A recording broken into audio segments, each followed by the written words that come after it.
nasional dan membuka kembali negara Jepang. Peristiwa inilah yang kemudian dikenal dengan peristiwa restorasi Meiji atau modernisasi Jepang.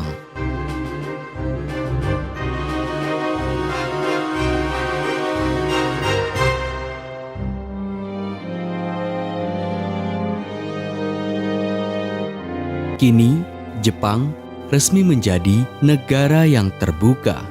Negara yang diidam-idamkan masyarakat Jepang selama ratusan tahun. Sehingga banyak kapal-kapal bangsa barat datang ke Jepang untuk melakukan perdagangan.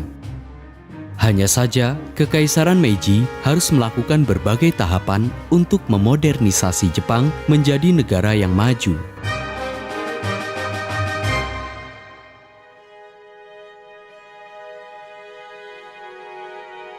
Newly installed in power, the emperor was renamed Meiji, or Enlightened Rule.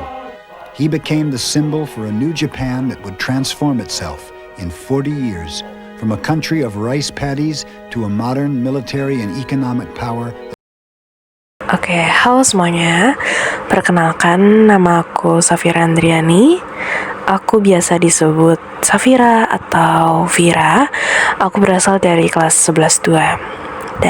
Dan kali ini aku mau membahas tentang negara yang pernah menjajah kita, yaitu negara matahari atau yang biasa kita kenal dengan negara Jepang. Oke, di video kali ini kita akan membahas tentang lahirnya politik ekspansionisme di Jepang. Kalau misalnya penasaran, ayo kita simak bareng-bareng. Sebelum kita membahas lebih dalam, aku mau membahas kapan sih berawalnya politik ekspansionisme ini. Oke, pada akhir abad ke-19 hingga awal abad ke-20, Jepang mengalami kemajuan yang sangat pesat. Kemajuan ini terjadi karena Jepang mulai menerapkan ilmu pengetahuan dan teknologi dari Barat seperti negara-negara maju lainnya. Namun, kondisi ini justru mendorong Jepang untuk menjalankan politik ekspansionisme, yaitu kebijakan memperluas wilayah kekuasaan ke luar negeri. Oke, lalu selanjutnya adalah apa aja sih penyebab lahirnya politik ekspansionisme di Jepang?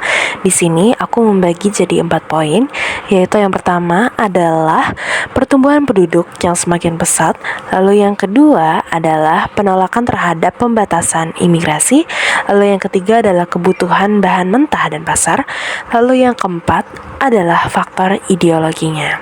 Oke, kita bahas dulu ya yang pertama. Nah, yang pertama itu adalah pertumbuhan penduduk yang semakin pesat. Kemajuan Jepang menyebabkan jumlah penduduk meningkat sangat cepat. Hal ini menimbulkan kebutuhan akan ruang hidup baru atau yang disebut Lebensraum. Jepang kemudian berusaha untuk memindahkan penduduknya ke daerah jajahan. Lalu yang kedua adalah mendirikan pabrik-pabrik di wilayah jajahan tersebut. Lalu untuk poin yang kedua adalah penolakan terhadap pembatasan imigrasi. Jepang tidak ingin dibatasi oleh kebijakan restriksi imigrasi yang diterapkan negara-negara lain. Karena itu, Jepang memilih untuk menguasai wilayah sendiri agar warganya bebas berpindah dan menetap. Lalu yang ketiga adalah kebutuhan bahan mentah dan pasar. Nah, sebagai negara industri, Jepang sangat membutuhkan bahan mentah untuk industri, daerah pemasaran untuk hasil industrinya. Ekspansi wilayah menjadi solusi untuk memenuhi kebutuhan tersebut. Nah, lalu yang keempat adalah faktor ideologinya. Jepang juga dipengaruhi ajaran Shintoisme, khususnya konsep Hakko Issho, yang berarti dunia sebagai satu keluarga besar, dan Jepang sebagai pemimpinnya. Selain itu, Jepang ingin menunjukkan bahwa dirinya adalah negara yang besar.